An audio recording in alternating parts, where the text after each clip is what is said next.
மையம் ஊடக நேயர்களுக்கு வணக்கம். நீங்கள் இணைந்திருப்பது மையத்தின் இரவு நேர பிரதான செய்திகளுடன். முதலில் தலைப்புச் செய்திகள். சட்டத்தரணியின் கொலைக்கு பின்னர் சந்தேக நபர்கள் செய்துள்ள காரியம் வெளியான தகவல். எனக்கு பாடம் கற்பிக்க தேவையில்லை, சபையில் கொந்தளித்த சஜித் பிரேமதாச. வாகனங்களின் விலையில் ஏற்படவுள்ள மாற்றம் வெளியான தகவல். தமிழர்களுக்கு பாதகமான கிவிலோயா திட்டத்தை ஒருபோதும் ஏற்கும் கடுமையாக எதிர்த்த ரவிகரன் எம்பி. முன்னாள் அமைச்சர் ரிஷாத் பதியுதீன் வீட்டில் உயிரிழந்த சிறுமி, நீதிமன்றத்தின் உத்தரவு. யாழில் மனைவி மீது கொலைவரி தாக்குதல், கணவன் தலைமறைவு.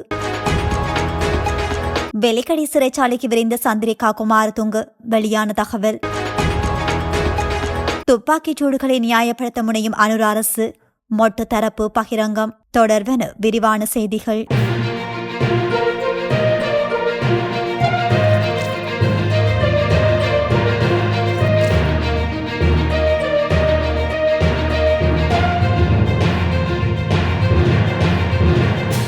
அக்கிரேகொடவில் சட்டத்தரணி ஒருவரும் அவரது மனைவியும் சுட்டுக் கொல்லப்பட்ட சம்பவம் தொடர்பாக கைது செய்யப்பட்ட 3 சந்தேக நபர்களும் இன்றைய தினம் கடுவல நீதவான் நீதிமன்றத்தில் முற்படுத்தப்பட்டனர்.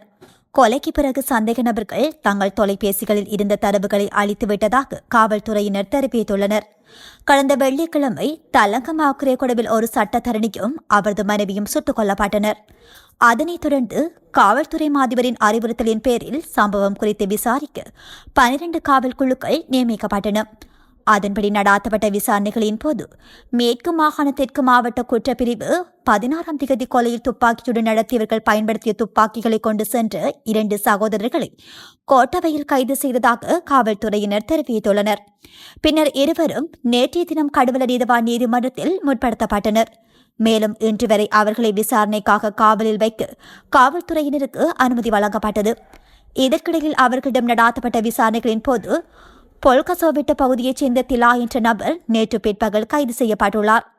விசாரணைகளில் சம்பந்தப்பட்ட 2 இளைஞர்களும் அவரது அறிவுறுத்தலின் பேரில் துப்பாக்கிகளை கொண்டு சென்றதாகவும் திலாவும் இந்த கொலை சம்பவத்தில் பங்கேற்றுள்ளதாகவும் தெரியவந்துள்ளது. மகளிர் மற்றும் சிறுவர் விவகார அமைச்சராக சரோஜா சாவித்ரி போல்ராஜ் இன்றைய தினம் முன்வைத்த கருத்துக்கள் தொடர்பில் எதிர்க்கட்சித் தலைவர் சஜித் பிரேமதாச கேள்வி எழுப்பிய போது நாடாளுமன்றத்தில் பெரும் குழப்ப நிலை ஏற்பட்டுள்ளது. நிலையற் கட்டளை சட்டத்தின் பிரகாரம் கேள்வி எழுப்பப்பட்ட நிலையிலேயே கடும் வாக்குவாதம் இடம்பெற்றுள்ளது. முன்னதாக மகளிர் விவகார அமைச்சர் முன்வைத்த கருத்துக்கள் தொடர்பில் எதிர்க்கட்சித் தலைவர் சஜித் பிரேமதாச கேள்வி எழுப்பியிருந்தார். குறித்த கேள்விக்கான காலத்தை எதிர்க்கட்சித் தலைவர் அதிகரித்தமையினாலேயே இவ்வாறு குழப்ப நிலை ஏற்பட்டுள்ளது. இதன் காரணமாக சஜித் பிரேமதாச தனது கருத்துக்களை தெரிவித்துக் கொண்டிருந்த போது இடையில் எழுந்து கருத்து தெரிவித்த சபை முதல்வர் பிமல் ரத்நாயக்கு இங்கு நிலையல் கட்டளை குறித்து தெளிவுபடுத்தலை பெற்றுக்கொள்ள கேள்வி எழுப்ப எதிர்க்கட்சித் தலைவர் முன்வைந்தார். இதனால் இது விவாதமாக மாறிக்கொண்டிருக்கின்றது. நிலையற் கட்டளையை பெற்று அதனை விவாதமாக எதிர்க்கட்சித் தலைவர் பேசிக் கொண்டிருக்கின்றார். எதிர்க்கட்சித் தலைவரே, நிலையற் கட்டளைகள் என்றால் என்ன? அதன் பிரகாரம் நடந்து கொள்ள முயற்சியுங்கள், இதை கற்றுக்கொள்ளுங்கள். 22(7) கீழ் எதிர்க்கட்சித் தலைவருக்கு இவ்வாறு செயற்பட எந்த அதிகாரமும் இல்லை என்றார். இதன்போது கருத்து தெரிவித்த சஜித் சபாநாயகரே, வாய்மூல கேள்விகளை கேட்கும் போது மற்ற தரப்புக்கு அதிக நேரம் வழங்கப்படுகின்றது. இதில் அவர்களுக்கு ஒரு விதமாகவும் எதிர்க்கட்சித் தலைவர் கேள்வி கேட்கும் போது வேறு விதமாகவும் பார்க்க முடியாது என அவர் தெரிவித்துள்ளார்.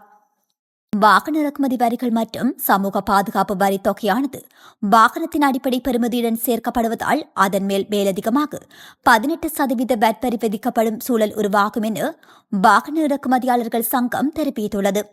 வாகன இறக்குமதி வரிகள் மற்றும் சமூக பாதுகாப்பு பங்களி வரி தொடர்பாக நிதி மற்றும் திட்டமிடல் பிரதி அமைச்சர் அனில் ஜயந்த அண்மையில் வெளியிட்ட கருத்துக்கு பதிலளித்த போதே அந்த சங்கம் இவ்வாறு குறிப்பிட்டுள்ளது. அதன்படி அந்த சங்கம் மேலும் தெரிவித்ததாவது, தற்போது விற்பனை புள்ளியில் அறவிடப்படும் சமூக பாதுகாப்பு பங்களிப்பு வரி எதிர்வரும் 2026 ஏப்ரல் 1ஆம் தேதி முதல் இறக்குமதி நிலையிலேயே அறவிடப்படவுள்ளது. தற்போது நடைமுறையில் உள்ள முறைப்படி மொத்த வருமானத்தில் 50% அடிப்படையில் 1.25% வரி மட்டுமே அறவிடப்படுகின்றது. ஆனால் புதிய மாற்றத்தின்படி 100% விற்றுமுதல் அடிப்படையில் முழுமையாக 2.5% வரி அறவிடப்படும் என சங்கம் சுட்டிக்காட்டியுள்ளது.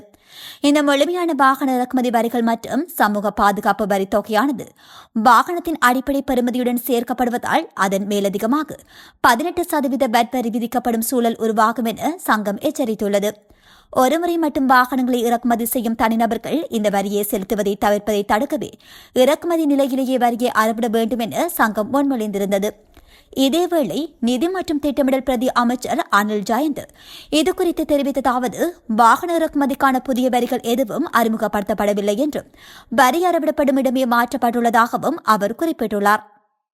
வன்னி மாவட்ட நாடாளுமன்ற உறுப்பினர் துரைராசா ரவிகரன் மகாவலி அதிகார சபையின் செயற்பாடுகள் மற்றும் கிவிலோயா நீர்ப்பாசன திட்டம் குறித்து கடுமையான எதிர்ப்பினை வெளியிட்டுள்ளார்.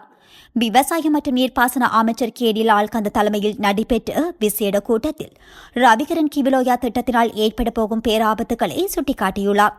மகாவலி அதிகார சபை என்பது தமிழர்களின் பூர்வீக காணிகளை பறித்து பெரும்பான்மை இனத்தவர்களுக்கு பகிர்ந்தளிக்கும் ஒரு கட்டமைப்பாகவே செயற்படுவதாக அவர் சாடியுள்ளார்.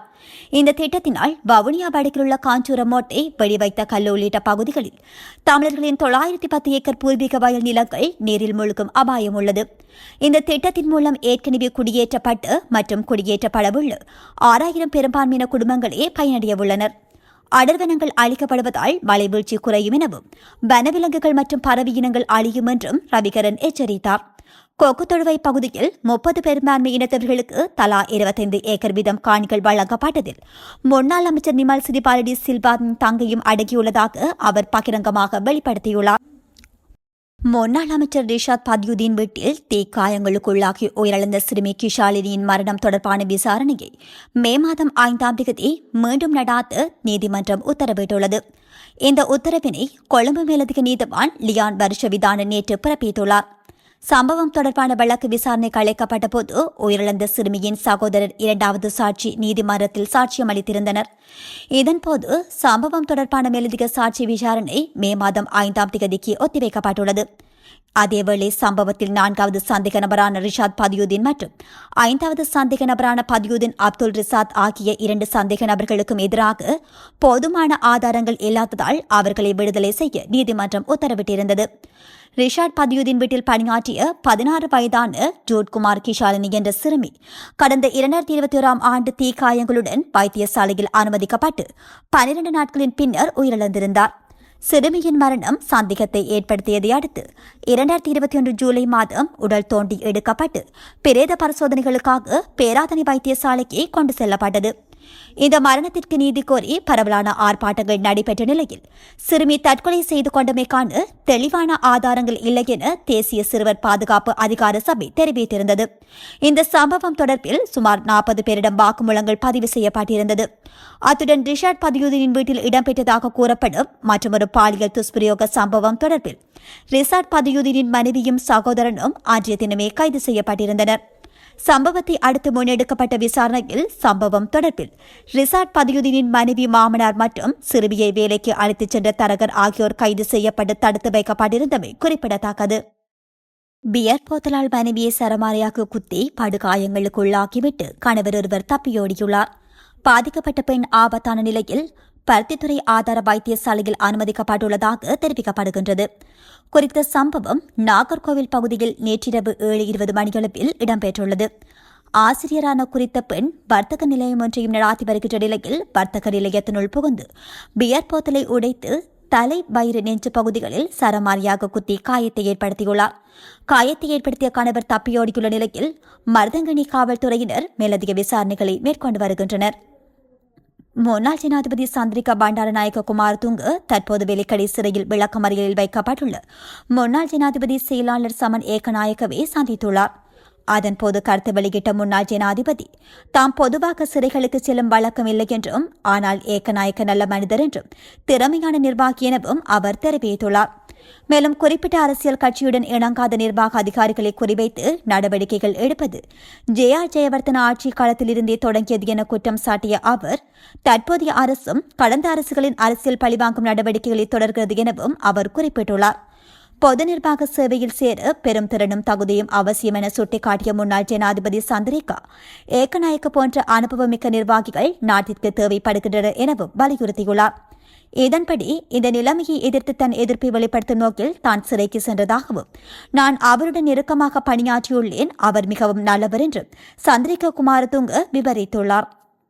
ஜனாதிபதி அனுரகுமார திசாநாயக்க தலைமையிலான தேசிய மக்கள் சக்தி அரசாங்கம் பாதாள துப்பாக்கிச் சூடுகளையும் கொலைகளையும் இயற்கையின் ஒரு பகுதி என எமக்கு விளக்க முயற்சிக்கின்றதா என முன்னாள் நாடாளுமன்ற உறுப்பினர் சஞ்சீவ எதிரிவான தெரிவித்துள்ளார்.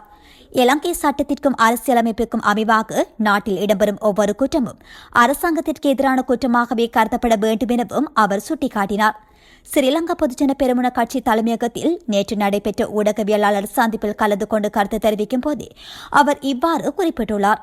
இதுகுறித்து அவர் மேலும் தெரிவிக்கையில், ஆங்கிலேய இரட்டை கொலையின் பின்னர் நேற்றைய தினம் நாடாளுமன்றத்தில் சில அறிக்கைகளை எம்மால் கேட்க முடிந்தது. குறித்த துப்பாக்கிச்சூடு இடம்பெற்ற பகுதி அதிபாதுகாப்பு வலயம் அல்ல. இது ஒரு தனிப்பட்ட சம்பவம். இதன் மூலம் தேசிய பாதுகாப்பிற்கு அச்சுறுத்தல் இல்லை.